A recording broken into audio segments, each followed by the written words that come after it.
So next chapter अपन start करते हैं permutation and combination के साथ। ये चैप्टर के बारे में बता देता है। ये चैप्टर में फॉर्मूला तो है, बट फॉर्मूला के साथ साथ बहुत हद तक आपका लॉजिक चाहिएगा ये चैप्टर के अंदर। दूसरा, ये चैप्टर में आपका जो यूजिबिलिटी है इन फ्यूचर कैसे है, बिना परम्यूटेशन एंड कॉम्बिनेशन के आप प्रोबेबिलिटी को हाथ भी नहीं लगा सकते। ठीक है ना। जो आपको प्रोबेबिलिटी इस साल भी मिलने वाला है और प्रोबेबिलिटी जो क्लास 12th के अंदर भी मिलेगा, 12th वाले प्रोबेबिलिटी को बोलते हैं प्रोबेबिलिटी डिस्ट्रीब्यूशन। बिना पीएनसी के आप दोनों का दोनों प्रोबेबिलिटी को हाथ नहीं लगा सकते। तो आपका परम्यूटेशन एंड कॉम्बिनेशन प्रॉपर तरीके से क्लियर होना ही पड़ेगा, तब जाके आप प्रोबेबिलिटी अच्छे तरीके से कर सकते हो। फिर ये जो चैप्टर है, ये चैप्टर आपका कॉम्पिटिटिव एग्जाम के हिसाब से भी बहुत ज्यादा इंपॉर्टेंट है। किसी भी टाइप का कॉम्पिटिटिव एग्जाम में आफ्टर 12th आप बैठो, वहां पे पीएनसी देखने को मिलेगा ही मिलेगा। ठीक है। अब परम्यूटेशन कॉम्बिनेशन चैप्टर में घुसने से पहले अपन आज का क्लास में सिर्फ समझेगा कि फैक्टोरियल नोटेशन क्या होता है। फैक्टोरियल नोटेशन क्या होता है वो समझेंगे, फैक्टोरियल नोटेशन से रिलेटेड प्रॉब्लम्स करेंगे। बेसिकली ये समझो कि परम्यूटेशन कॉम्बिनेशन चैप्टर का नाम है, लेकिन आज अपन एक्चुअल परम्यूटेशन कॉम्बिनेशन के अंदर नहीं घुसने वाले। नेक्स्ट क्लास के अंदर एंट्री करेंगे। आज का क्लास के अंदर अपन सिर्फ सीखेंगे फैक्टोरियल नोटेशन के बारे में। ठीक है। तो पहला टॉपिक डालो, factorial notation.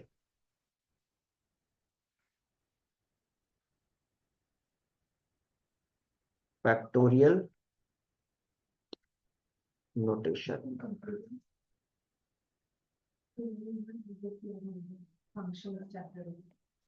The continued product, the continued product of first n natural number, the continued product of first n natural number is called n factorial. ठीक है। It is denoted by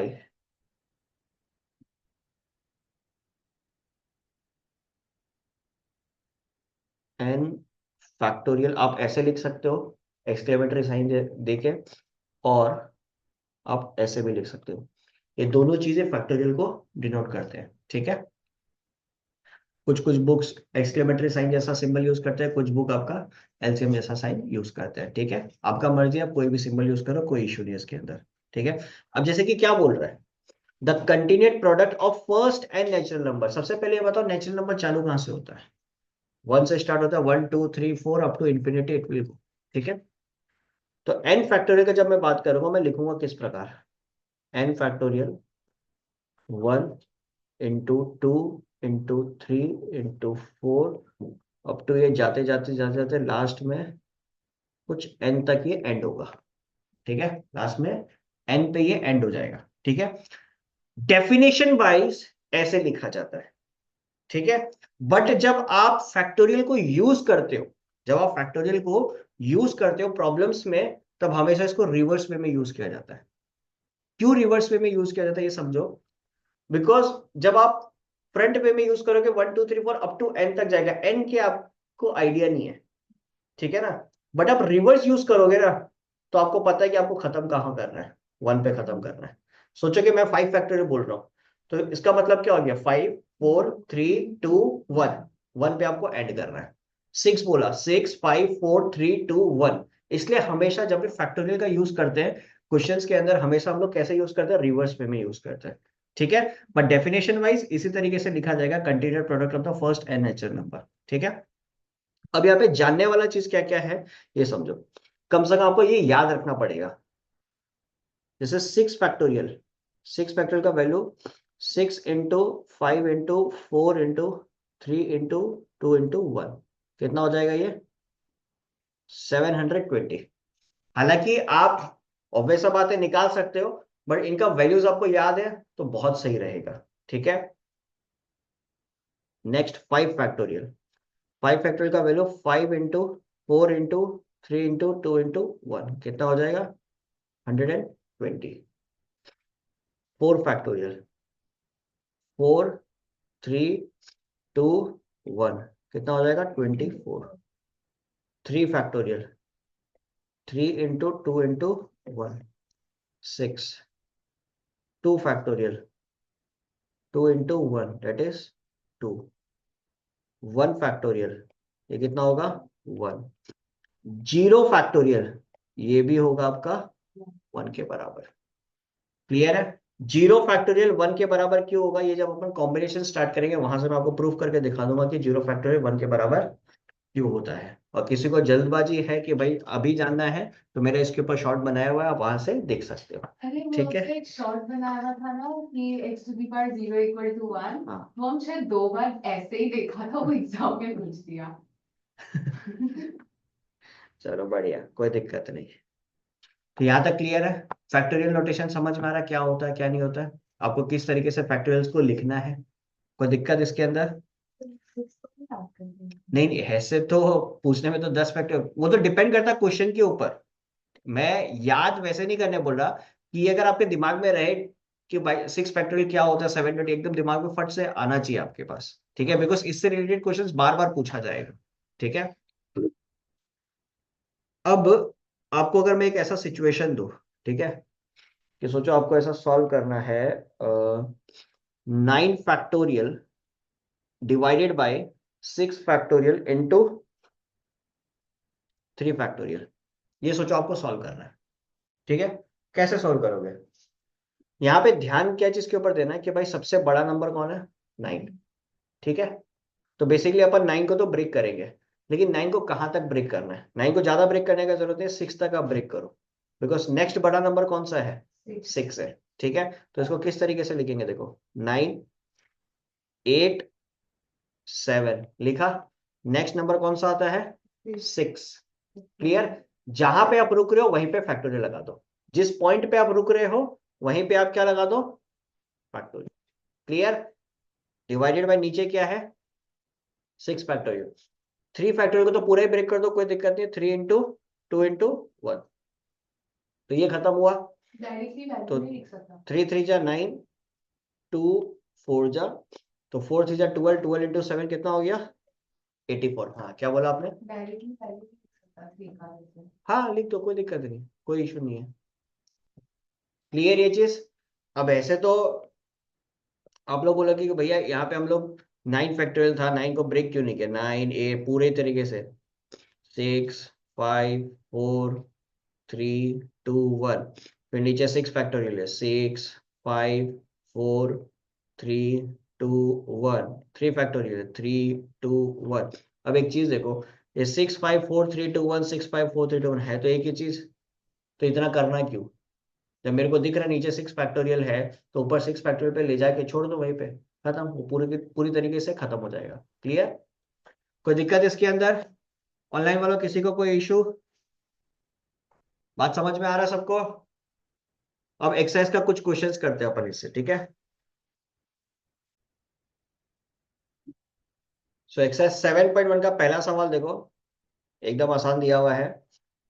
3 factorial into 5 factorial, 3 factorial का value आपको directly पता है कितना है, 6। 5 factorial का 120, 120 into 6, देखो कितना टफ था।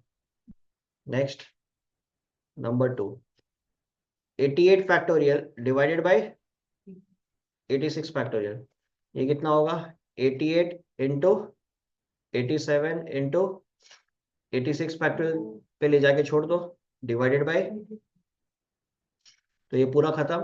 तो 88 into 86, 88 into 86, 8 56, सॉरी, 88 × 87। हाँ सॉरी, 88 into 87, तो 88 into 87,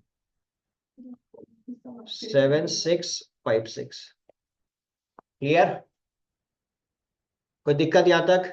इजी?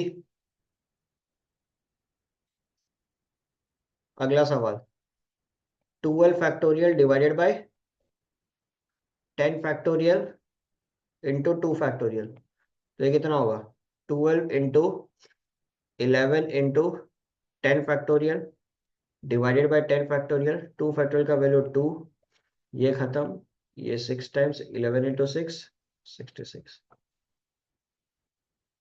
इजी।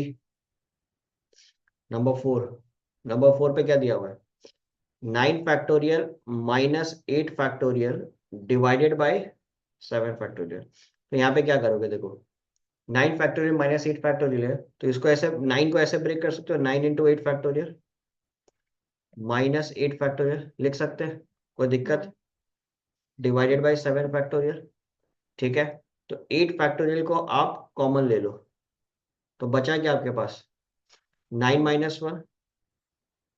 क्लियर है। अब 8 फैक्टोरियल को अगेन आप ब्रेक कर सकते हो, कहां तक, नीचे कौन सा नंबर दिया हुआ है, 7। तो 8 इंटू क्या लिख सकते हो, 7 फैक्टोरियल, और 9 - 1 कितना होता है, 8। तो ऐसे 7 फैक्टोरियल 7 फैक्टोरियल गया, 8 इंटू 8 कितना हो गया, 64। बोलो क्या डाउट है। उसको काट भी तो सकता है, एक फैक्टोरियल फैक्टोरियल। कौन सा 8 फैक्टोरियल को काट सकता है, वो ऊपर जो है, एक प्लस में एक माइनस में इसके। ये, प्लस में अच्छा मल्टीप्लाई। मल्टीप्लाई है, आंख से देखो, अच्छा जगह है। हो गया नंबर 4 तक। नेक्स्ट नंबर 5 देखो।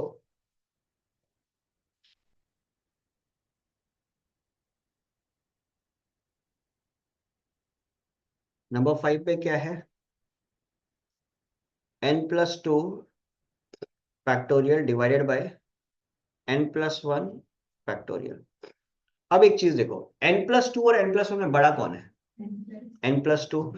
तो जब भी आप ब्रेक करते हो बेसिकली एक एक माइनस करते जा रहे हो, तो n+2 को जब ब्रेक करोगे आप क्या लिखोगे, n+2 लिखोगे, फिर n+2 - 1।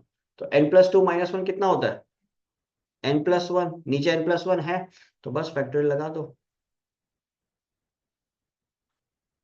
तो ये खत्म, आंसर क्या आ गया, बोलो कोई दिक्कत इसमें किसी को। तो पांचों नेक्स्ट क्वेश्चन डन। नंबर को फाइनल। हाँ मतलब तुम जैसे 5 फैक्टोरियल है बेसिकली करके 5 4 3 2 1 जो तुम लिख रहा था, तो उसमें एक एक तो माइनस ही कर रहा था ना। क्लियर। अब जो नंबर 2 है ये आप लोग खुद से कर सकते हो, नंबर 2 का एक मैं कर देता हूँ, एक आप लोग करो, ठीक है। नंबर 2 पे इवेल्युएट करने बोल रहे हैं लोग, n factorial divided bye n - r factorial को इवेल्युएट करने बोल रहा है, ठीक है। जिसमें n का वैल्यू पहला केस में 6 दिया हुआ है, r का वैल्यू दिया हुआ है 2, ठीक है। तो क्या हो जाएगा, 6 फैक्टोरियल डिवाइडेड बाय 6 - 2 4 फैक्टोरियल। तो 6 into 5 into 4 factorial divided bye 4 factorial, तो ये खत्म। 5 × 6 कितना आ जाएगा, 30। कोई दिक्कत। अब इसमें आप लोग एक काम करो, क्वेश्चन नंबर 2 का 2 करो और क्वेश्चन नंबर 3 का 2 करो, ठीक है। मैं स्टार्ट करूंगा नंबर 4 से, ये आप लोग करो।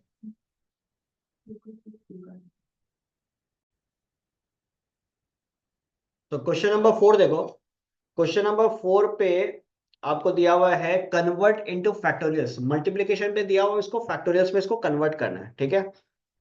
नंबर्स क्या क्या है, 3 6 9 12 15 18, ठीक है। अब अगर इसको ढंग से ऑब्जर्व करें आप लोग, सही तरीके से इसको अगर ऑब्जर्व करें, तो यहाँ पे क्या देखने को मिल रहा है, सब का सब 3 का मल्टीपल्स है, ठीक है। 3 को तो 3 रहने दो, 6 को क्या लिख सकते हो, 3 × 2, 9 को 3 × 3, 12 को 3 × 4, 15 को 3 × 5, 18 को 3 × 6, ठीक है। तो ये 3 × 1 लिखने से भी कोई दिक्कत तो है नहीं, ठीक है। तो यहाँ पे कितना 3 है टोटल आपके पास, 1 2 3 4 5 6। तो इसके लिए आप क्या लिख सकते हो, 3 × 6। बाकी कौन बचा हुआ तुम्हारे पास, 1 है, 2 है, इधर पे एक 3 है, फिर 4 है, 5 है, 6 है। तो 1 2 3 4 5 6 को देख के आप कौन सा फैक्टोरियल लगा सकते हो इसके लिए, 6 फैक्टोरियल। तो आंसर क्या हो गया, 3 × 6 इंटू, ठीक है, टाइम पास।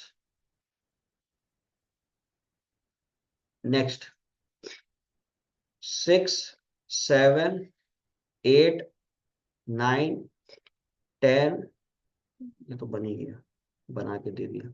6 7 8 9 10 11 12। अब यहाँ पे अगर यदि आप लोग ढंग से नोटिस करो तो सबसे हाईएस्ट नंबर कौन सा आपका 12। 12 के बाद में 12 भी है, 11 है, 10 है, 9 है, 8 है, 7 है, 6 है। कमी क्या चीज का है? 5 4 3 2 1 का लगा दो, उनको भी लगा दो। 5 4 3 2 1 लगा दिया। अच्छा नेटवर्क इशू, एक मिनट रुक जाओ। ओके अभी दिखाई दे रहा है। 5 4 3 2 1, ये हम अपने मन से लगा दिया। ठीक है।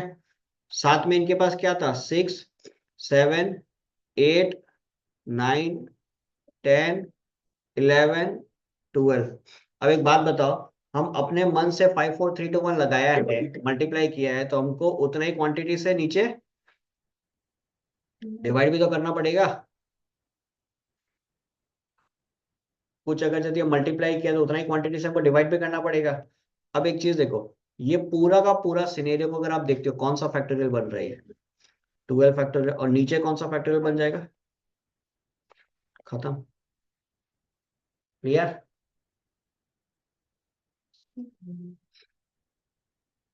बोलो यहाँ तक कोई दिक्कत किसी को? इजी, एकदम इजी। अभी तो नेक्स्ट सीक्वेंस में नंबर लिखना पड़ेगा, जरूरी है। नहीं वो जरूरी नहीं है, ये आएगा तो भी तुम्हारा आएगा ही नहीं। ये एमसीक्यू में भी दे दिया, तो एमसीक्यू में तो एमसीक्यू का आंसर को ऑप्शन देखते ही पता चल जाएगा कौन सा है। बोला टाइम पास है। हाँ, ये अच्छा है। नंबर 5।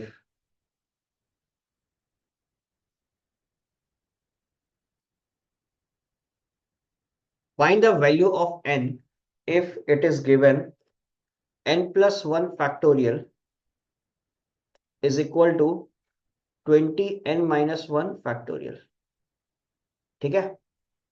तो यहाँ पे आप लोग ध्यान देना, इस टाइप का क्वेश्चन जब भी आपके पास हो, ब्रेक किसको करना वो सबसे इंपॉर्टेंट है। किसी को भी ब्रेक करना शुरू मत कर दो। देखो कि n प्लस वन और n माइनस वन में बिगर क्वांटिटी कौन सा है, बड़ा कौन है? n प्लस वन है, तो n प्लस वन को ब्रेक करो। ठीक है। n प्लस वन को ब्रेक किया। आपका टारगेट क्या है? आपको पहुंचना n माइनस वन तक है, बिकॉज आपको कहीं किसी भी तरीके से फैक्टोरियल्स को हटाना है। समझ में आया? तो अब n प्लस वन को जब ब्रेक करोगे तो एक आएगा n plus one. n plus one minus one करोगे तो क्या आएगा? n। फिर n में से माइनस वन करोगे क्या आएगा? बस आपका काम हो गया, यहाँ पे फैक्टोरियल लगा के छोड़ दो। तो 20 into,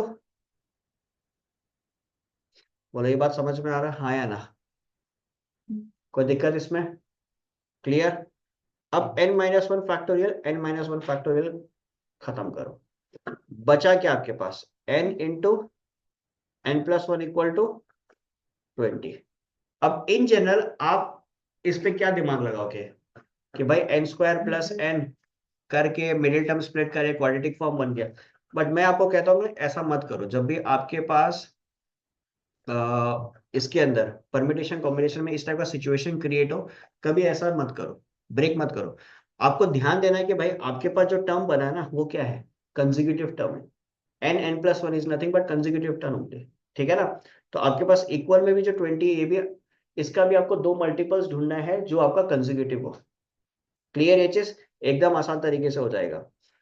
n into n plus one is equal to 20 का दो कंजिक्यूटिव नंबर्स कौन सा हो सकता है?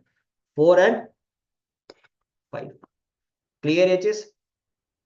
तो अब n इक्वल टू आप बोलोगे कि आपका वैल्यू कितना है? 4। क्लियर ये चीज? अगर यहां से आपको विश्वास नहीं हो रहा तो n plus one equal to आप क्या लिखोगे? 5। तो n का वैल्यू दोनों केस में क्या आना चाहिए? सेम आना चाहिए। अब इसमें आपको एक गलती भी बता देता हूँ।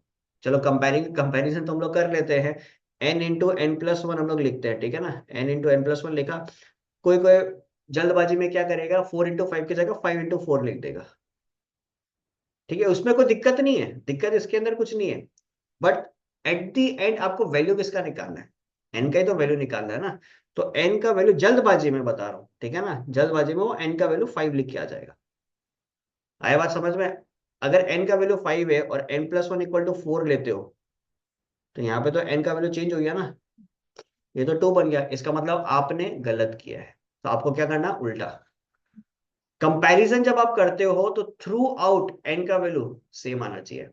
अब ये कंपैरिजन मेथड क्यों बताया, देखो ये तो क्वाड्रेटिक इक्वेशन था, इसको सॉल्व करना आपके लिए आसान है, मिडिल टर्म स्प्लिट करेगा आंसर वैसे भी आ जाएगा, ठीक है। लेकिन सोचो कि आपके पास कभी सिचुएशन ऐसा बन जाए, n+1, n+2, n+3, चार चार टर्म आपके पास है। अब इसको तो बैठ के आप सॉल्व नहीं करने वाले, ये तो टू द पावर 4 का इक्वेशन बन गया।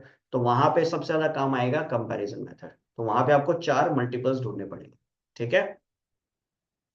कोई दिक्कत इस क्वेश्चन के अंदर, क्लियर है सबका। दोनों दोनों को कंपैरिजन करके दिखाना है। नेक्स्ट नंबर 2 करें।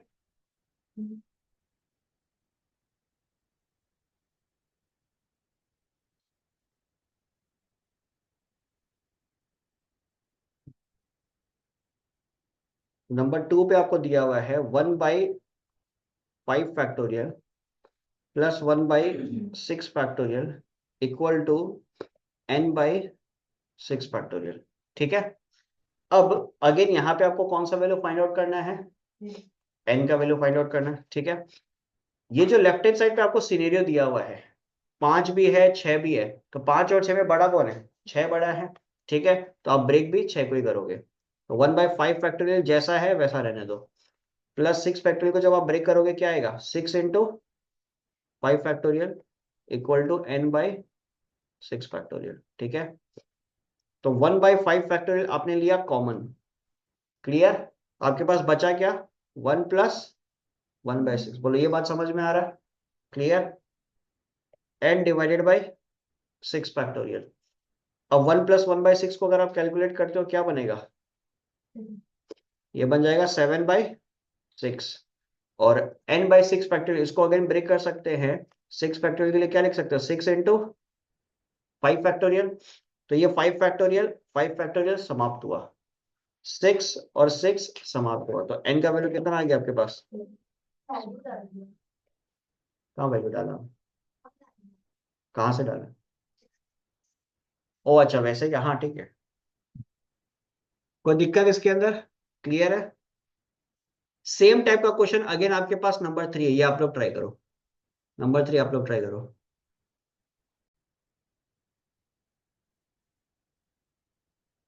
नंबर 4 पे आपको दिया हुआ है n factorial divided by n-2 factorial is equal to 110। Again आपको क्या निकालना है, n का वैल्यू निकालना है, तो इसमें बड़ा वैल्यू कौन है, n।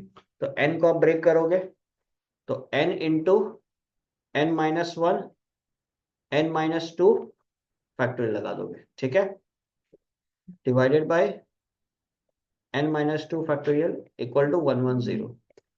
तो ये n-2 समाप्त हुआ, कोई दिक्कत इसके अंदर।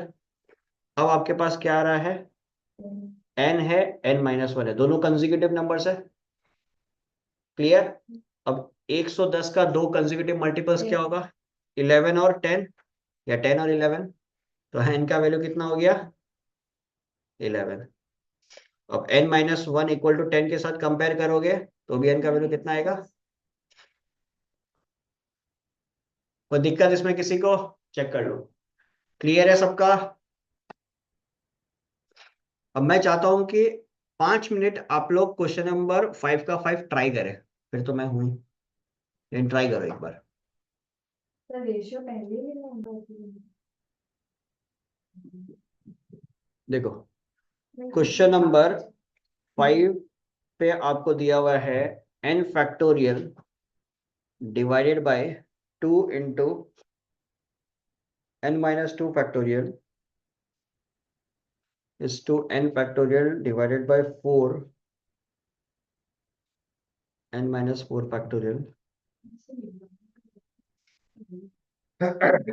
अब इधर देखो, n divided by 2 × n-2 divided by n 4n-, ये सबको समझ में आ रहा है। अब यहां से क्या क्या कट कर सकते हैं, n फैक्टोरियल गया, 2 और 2 गया, तो आपके पास 2 × n-4 फैक्टोरियल ऊपर आ गया और नीचे आ गया आपके पास n-2 फैक्टोरियल। ठीक है, अब n-4 और n-2 में बड़ा कौन है? n-2 बड़ा है, तो n-2 को ब्रेक करो। n-2 को ब्रेक करोगे तो क्या आएगा? n-2 n-3 और n-4 फैक्टोरियल इक्वल टू 1/6। ये गया, ये गया। 6 × 2 कितना आ गया? 12। 12 इज इक्वल टू n-2 और n-3। बोलो कोई दिक्कत इसके अंदर? क्लियर है सबका? अब n-2 और n-3 को अगर आप ढंग से देखो, ये भी तो कंसेक्यूटिव है, तो 12 का 2 कंसेक्यूटिव टर्म कौन सा हो सकता है? 4 × 3 n-2 n-3। तो कंपेयरिंग करेगा तो n-2 इक्वल टू 4, n का वैल्यू कितना आ गया? 6, या n-3 इक्वल टू 3, तो n का वैल्यू कितना आ गया? 6। तो this will be your required answer. कोई दिक्कत यहां तक? क्लियर है सबका? चेक कर लो।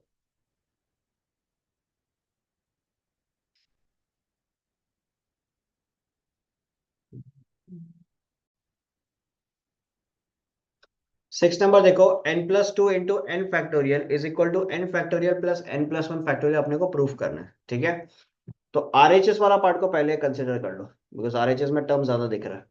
ठीक है, तो n factorial plus n+1 factorial. अब थोड़ा सा एक बार ध्यान दो, एलएचएस में जो आपको प्रूफ करना है, यहाँ पे क्या है? n फैक्टोरियल है। ठीक है, तो ये जो n फैक्टोरियल है इसको एक बार जैसा है वैसा रहने दो। यहाँ पे n+1 को ब्रेक करो, n+1, और यहाँ पे आ जाएगा आपके पास n फैक्टोरियल। n+1 फैक्टोरियल को ब्रेक करेगा तो यही आएगा। n फैक्टोरियल अगर आप कॉमन लेते हो तो आपके पास क्या आएगा? 1 + n+1। आंसर दिखाई दे रहा है?